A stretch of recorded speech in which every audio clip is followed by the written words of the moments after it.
ഗിരീഷേ, നീ ഇപ്പൊ എൻ്റെ മരുമകനാ. അത് ഞാൻ അംഗീകരിച്ചേ പറ്റൂ. അംഗീകരിക്കുന്നു. ഇവളുടെ അമ്മ ഒരു രാത്രിയും ഉറങ്ങാറില്ല. പാതിരാത്രി ഞാൻ ചെല്ലുന്നത് വരെ പാവം ഉറങ്ങാതെ വാതിൽക്കലുണ്ടാവും. അമ്മയുടെ ഗതി മോൾക്കും വരാതിരിക്കാനാണ് ഞാൻ ഈ കല്യാണത്തിന് എതിർത്തതും വഴക്കുണ്ടാക്കിയതും ഒക്കെ. ആ പേടി ഇപ്പോഴും എൻ്റെ മനസ്സിലുണ്ട്. നീ എനിക്കൊരു വാക്ക് തരണം. നീ കുടിക്കില്ല എന്ന്. കുറുപ്പേട്ട, ഞാൻ തീരുമാനിച്ച, ഞാൻ നിർത്തി. മാഷേ, മാഷേ, കുറുപ്പേട്ട, മാഷ് വിളിച്ചിട്ട് എഴുന്നേക്കണില്ല.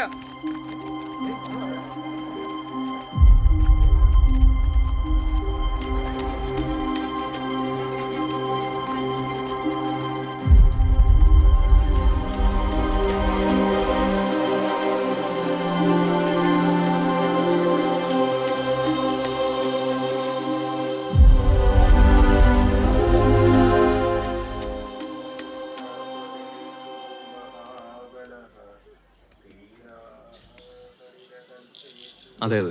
ആ, അനിയേട്ടൻ രാവിലെ 7 മണിക്ക് ബോംബെ എത്തുള്ളൂ. അതെ, ഈ ലിസ്റ്റിൽ കാണുന്ന സകല കാര്യങ്ങളും നാളെ രാവിലെ തന്നെ എത്തിയിരിക്കണം. അപ്പൊ ഈ കർമ്മങ്ങളുടെ കാര്യങ്ങളൊക്കെ എങ്ങനെ? കർമ്മം ചെയ്യുന്നത് നീയല്ലേ? അതെ. മത്സ്യം, മാംസം, മദ്യം തുടങ്ങിയ സകല പരിപാടികളും 16 ദിവസത്തേക്ക് ഉപയോഗിക്കാൻ പാടില്ല. അയ്യോ, വ്രതം അനുഷ്ഠിക്കണം. അങ്ങനെയാണോ അനിയേട്ടൻ ചെയ്യും? ആയിക്കോട്ടെ. അടിച്ചോ, മനസ്സൊക്കെ ഒന്ന് തണു കിട്ടിയെന്നു. വേണ്ടേ, ഞാൻ തന്നെ തണുപ്പിച്ചോളാം.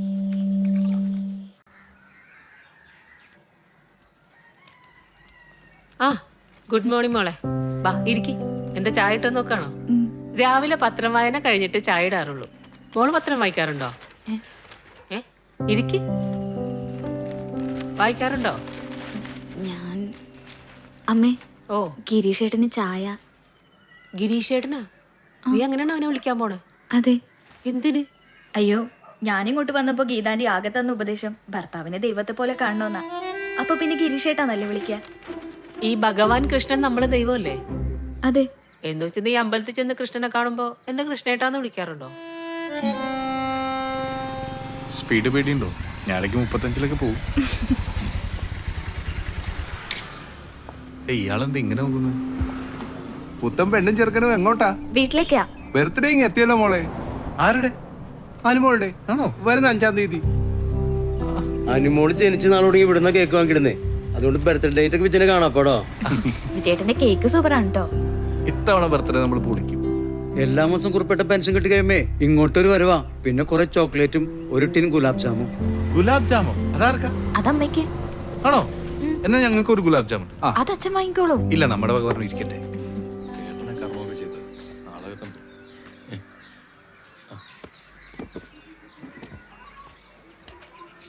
വാ കുറുപ്പേട്ട, കയറിയിരിക്കും. വേണ്ട, നിന്റെ അടുത്ത് എനിക്കൊരു കാര്യം പറയാനുണ്ട്. അനുവും ഗിരീഷും എത്തിയോ? ആ, എത്തി. ഉടനെ അങ്ങോട്ട് ചെല്ലണം. മാഷ് മരിച്ചോടനെ വന്ന് ഇങ്ങനൊരു കാര്യം പറയാൻ ബുദ്ധിമുട്ട്. അതുകൊണ്ടാണ് 2 ദിവസം വെയിറ്റ് ചെയ്തത്. എന്ത് കാര്യം കുറുപ്പേട്ട?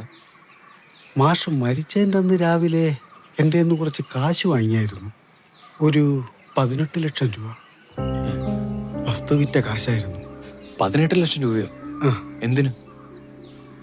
ബാങ്കിൽ നിന്ന് ജപ്തി നോട്ടീസ് വന്നു. പ്രമാണം തിരിച്ചെടുത്ത് വസ്തു വിറ്റിട്ട് കാശ് തരാമെന്നാ പറഞ്ഞ്. ആണോ? ഞാൻ അച്ഛൻ്റെ അലമാരയിലുണ്ടോ നോക്കട്ടെ. ആ.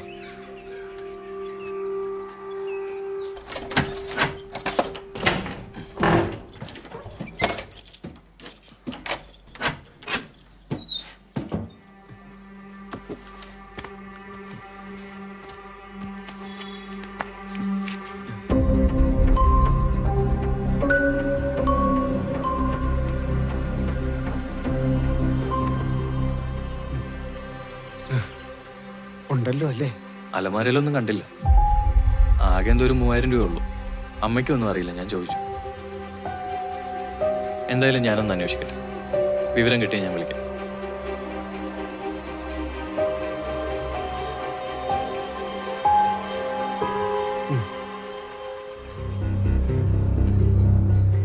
ഇപ്പം ഞങ്ങൾ വന്നത് നിങ്ങളെ രണ്ടുപേരെയും വിരുന്നിന് ക്ഷണിക്കാനാ.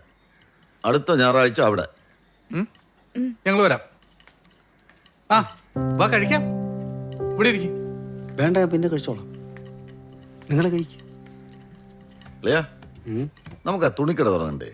ഇപ്പോഴാകുമ്പോൾ അളിയൻ്റെ കാശുണ്ടല്ലോ. തുടങ്ങാം. അതൊക്കെ വെള്ളം അടിച്ച് എപ്പോഴേ തീർന്നിട്ടുണ്ടാവും. പോരാത്തതിന് ഷാപ്പില് കല്യാണാഘോഷം. ഷേ ചുമ്മാ ആവശ്യമില്ലാത്ത പറയാം. അളിയൻ അതൊക്കെ എഫ് ഡി ഇട്ടാക്കുക അല്ലേ അളിയ? കള്ളുകൂടി തുടങ്ങിയ പിന്നെ നാക്കെടുത്ത കള്ളമേ പറയൂ. നശിപ്പിക്കല് മാത്രം. അച്ഛൻ കഴിക്കുന്നില്ലേ? ഞാൻ പിന്നെ കഴിച്ചോളാം മോളെ. അല്ല എന്റെ ചിക്കൻ കറി ഒന്ന് ടേസ്റ്റ്. അത് നോക്കാം. വിശപ്പായില്ലെന്ന് തോന്നുന്നല്ലേ? നന്നായിട്ടുണ്ട്. ആ അമ്മ. മോളെ കഴിച്ചായിരുന്നോ? ഞങ്ങൾ ഒരുമിച്ച് കഴിച്ചോണ്ടിരിക്കുക. ഓ എന്നാ ശരി, കഴിച്ചിട്ട് വിളിക്ക്. ഓക്കെ അമ്മ. ആ ഫോൺ വെച്ചിട്ടൊന്ന് വരൂ, എന്റെ റൂം ഒന്ന് ക്ലീൻ ആക്കൂ. ഈ മുറി ഇപ്പൊ എന്ത് വൃത്തിയാക്കാനാ? ഇത് ഇതെന്താണ് ഇത്? അവൻ ഗൾഫിൽ നിന്ന് വന്നതിന് ശേഷം കുടിച്ചെടുത്ത കുപ്പിയാണ് ഇതൊക്കെ. എന്നിട്ട് എന്താ എന്നോട് പറഞ്ഞിരുന്നത്? അപ്പൊ അമ്മ കല്യാണം മുടക്കൂലേ? ഒരു പെണ്ണിന്റെ ജീവിതം ഉണ്ടാ. അപ്പൊ എന്റെ ജീവിതവും നിന്റെ ജീവിതത്തിന് എന്താണ് കുഴപ്പം? ഒറ്റ രാത്രി എന്നെ ഇവിടെ കിടത്തി ഉറക്കില്ല. ചേട്ടൻ പിന്നെ ചേട്ടൻ റൂമിൽ കിടക്കില്ലല്ലോ. ഒരു ബൈക്കും ഫോണും വാങ്ങിച്ചു തന്നെ എന്റെ പേരില് അടിമയാണ് ഞാൻ, അടിമ. അനുഭവിച്ചോ? എല്ലാത്തിനും കൂട്ടുവന്നിട്ടല്ലേ. ഈ മുറി വൃത്തിയാക്കിയിട്ട് കാര്യമുണ്ടെന്ന് എനിക്ക് തോന്നണില്ല. അവൻ വീണ്ടും ഇങ്ങോട്ട് തന്നെ വരും.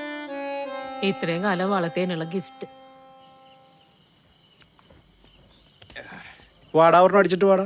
ഇല്ലടാ ഞാൻ നിർത്തി, ഇനി അടിക്കുന്നില്ല. 8 മണിക്ക് വീട്ടിൽ കയറാന്ന് പറഞ്ഞിട്ടാ അവിടെ നിന്ന് ഇറങ്ങിയത്. പോണം. എന്നാ ശരി.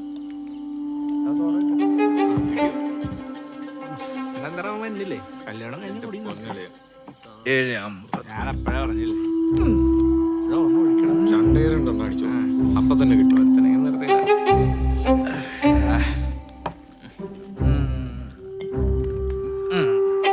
അടിക്കണല്ലേ? എടാ ദേ കുപ്പി വേറെ ഉണ്ട്. ദേ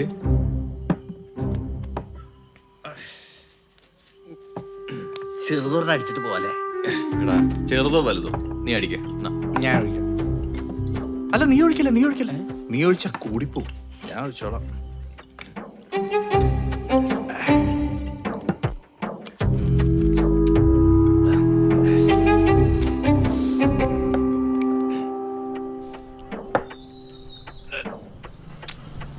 അല്ലെങ്കിൽ ഈ വീട്ടിലിരിക്കുന്ന പെണ്ണുങ്ങൾക്ക് അറിയോ സൗഹൃദത്തിന്റെ വില? അറിയില്ല. ഞാൻ ഇന്ന് വീട്ടിൽ പോകണം. നീ ഒന്ന് ഒഴിച്ചോടാ. എന്നാ ഇവിടെ കൂടാ. ഒരു 4 ഉള്ളിൽ ചെന്നാലേ ഒരു തഴുപ്പൊക്കെ ഉണ്ടാവുള്ളൂ. അപ്പൊ ഹണിമൂൺ തകർക്കും. ഇത്രയും ദിവസമായിട്ട് ബന്ധുക്കാരും സ്വന്തക്കാരും എല്ലായിട്ട് ആകെ ബഹളായിരുന്നു. ഇന്നാ ഒന്ന് ഫ്രീ ആയത്. അപ്പൊ ഇന്ന്